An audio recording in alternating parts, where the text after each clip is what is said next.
Now let us move on to Hooke's law. So Hooke's law states that within the elastic limit, Hooke's law states that this is Hooke's law.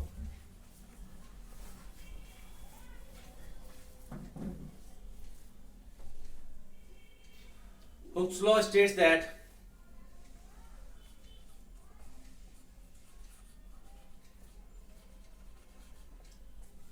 it states that within the elastic limit, you all know elastic limit, within the elastic limit,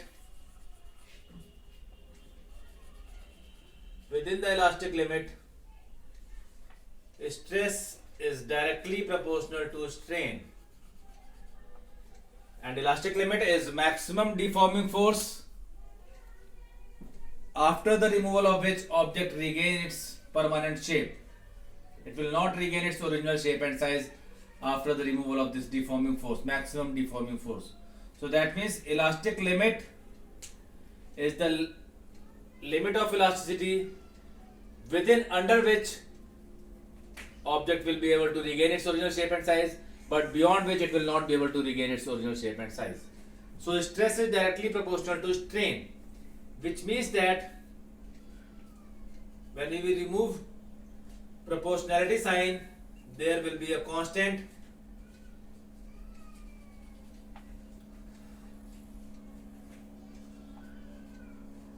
is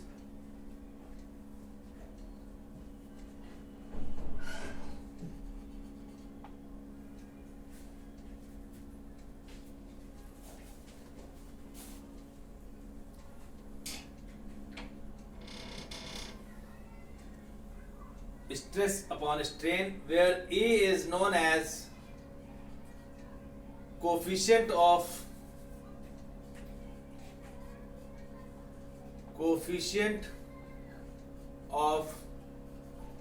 elasticity.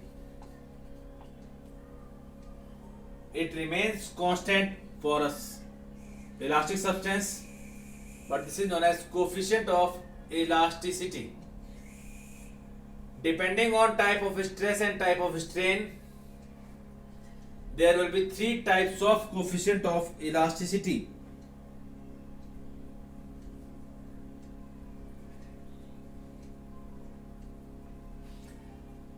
It is also known as modulus of elasticity. It has the same unit as that of stress. It has the same dimension as that of stress. Within the elastic limit, if we will draw a curve between stress and strain, within the elastic limit, what will be the curve? Curve will be a straight line for a particular material. For two different materials, it will be different, but it will be a straight line, but within the elastic limit. So based on types of stress and strain, there are three types of coefficient of elasticity. First one is known as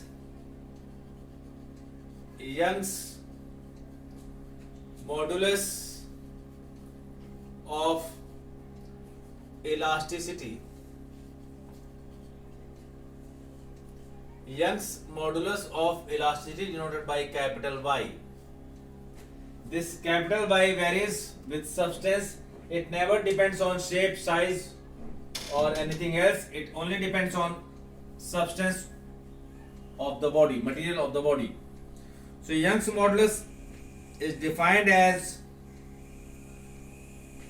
ratio of, it is the ratio of longitudinal stress to longitudinal strain. So it is given by Y. Y is longitudinal stress upon longitudinal strain. You all know that strain is dimensionless. So dimension of Young's modulus will be dimension of stress.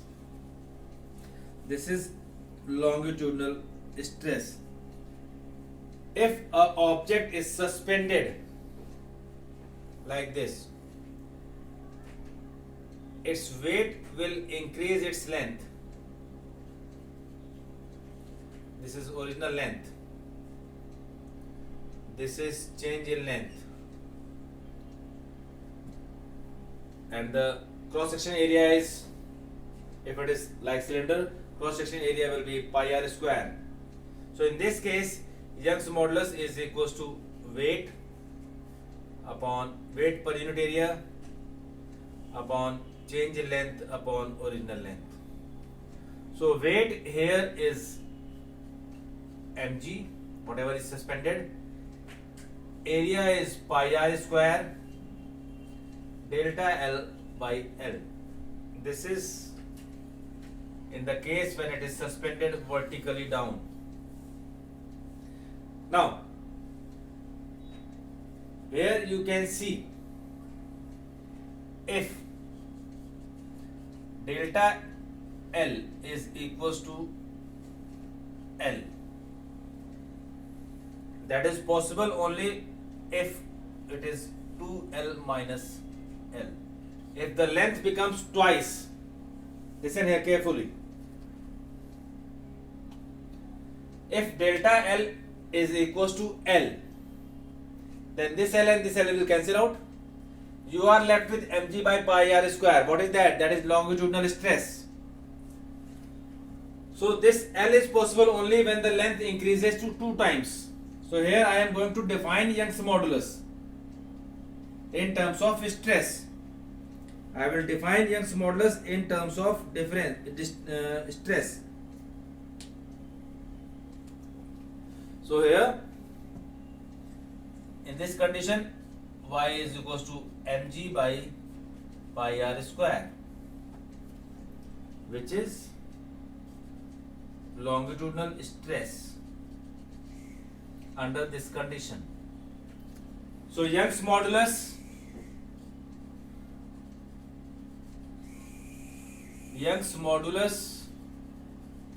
can be defined as stress which increases the length twice the original.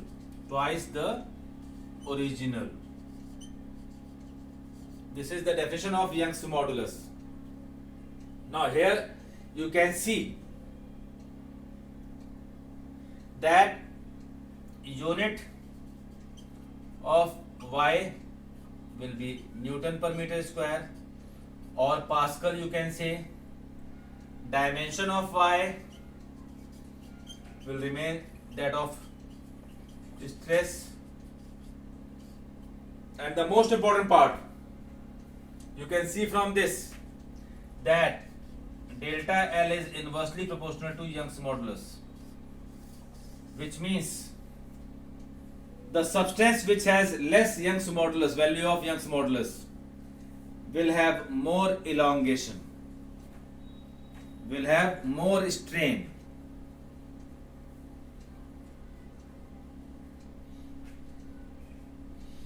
That means the wire which has lowest Young's modulus will have maximum expansion, maximum elongation.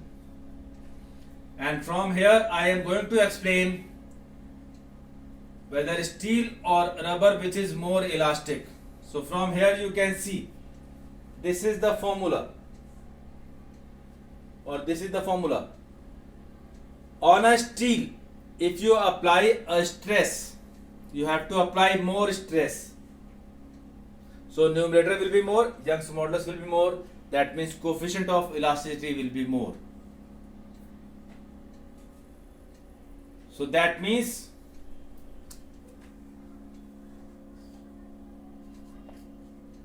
steel is more elastic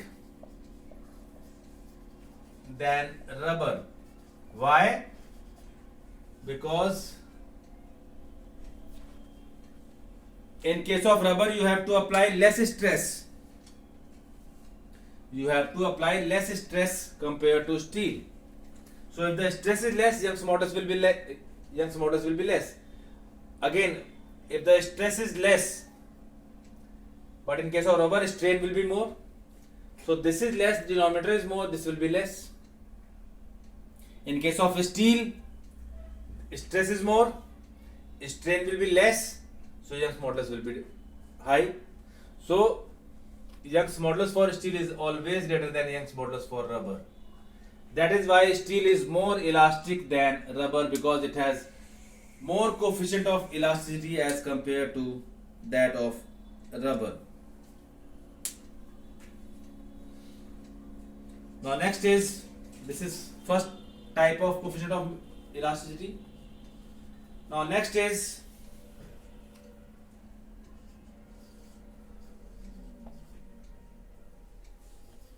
bulk modulus of elasticity. Bulk modulus of elasticity, capital B. Now you may define it also. It is the ratio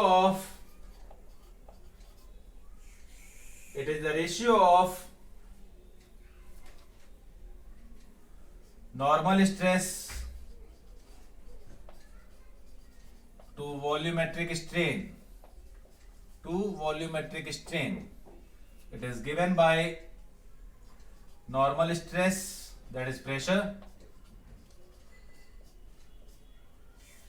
upon volumetric strain.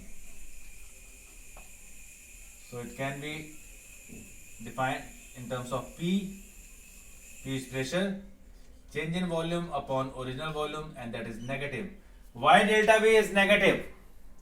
Because if you apply the pressure, volume will decrease. This Young's modulus is applicable only for solids.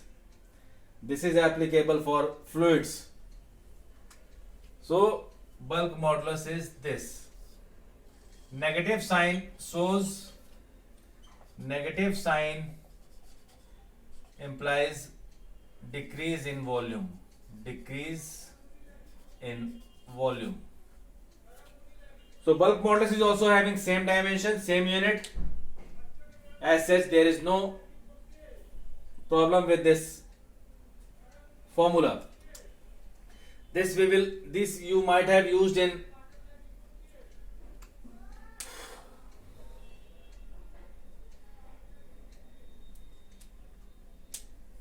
class 9th. I think you might have read it for the speed of sound in air. But no problem. We will discuss speed of sound in air in the coming chapters in waves. So this is bulk modulus. Now there is another term related with this, which is compressibility. Compressibility is reciprocal of bulk modulus. Compressibility is reciprocal of bulk modulus. We will denote it as capital C is equals to 1 upon B. So it is minus delta V by V upon P. So all the dimension and units will be reciprocated.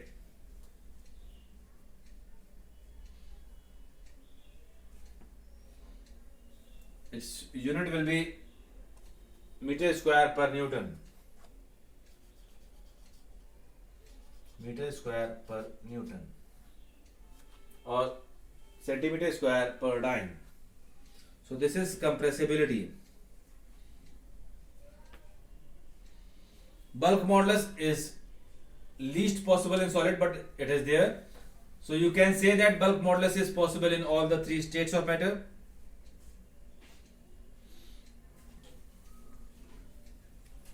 I will write that bulk modulus for solid is greater than bulk modulus for liquid and bulk modulus for gas.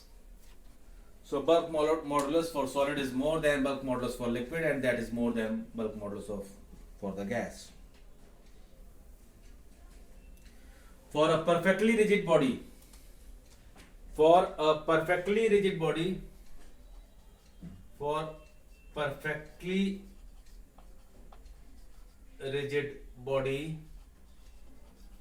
B is infinite. For a perfectly rigid body, B is infinite.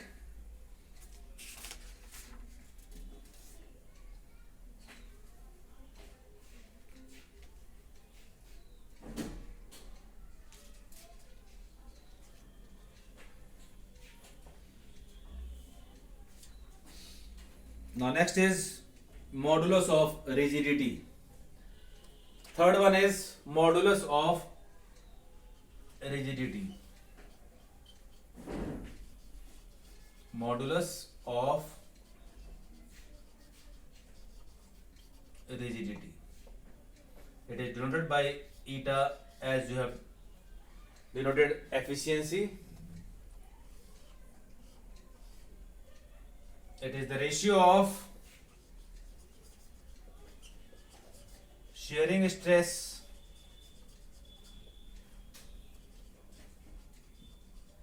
to shearing strain.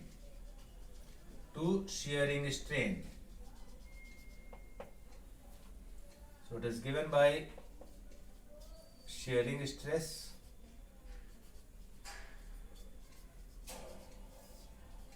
to shearing strain. So efficiency is modulus of rigidity is force acting per unit area upon angular change. It has same dimension, same unit as Young's modulus or bulk modulus or coefficient of elasticity.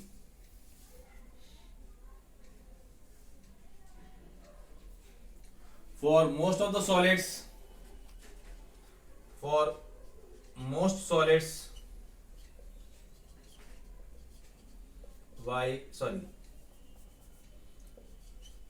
modulus of rigidity is y by 3. This is for most of the solids. Now there are 2 questions for your Google Form attendance. I am writing here Google Form questions. Question number 1.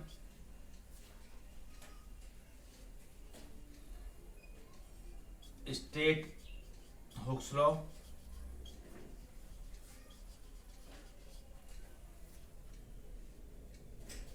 Question number 2.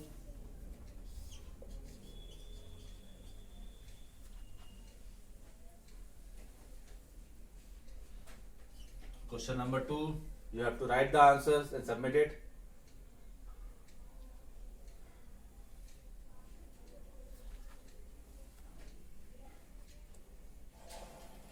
What is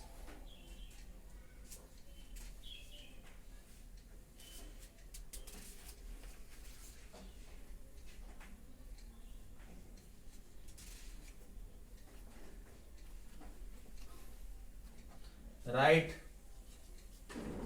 the dimension of, you have to use MLT, dimension of strain. Answer number 2. So this is all for the day. Go through this chapter. There is only one derivation in this chapter. We will discuss in the next class.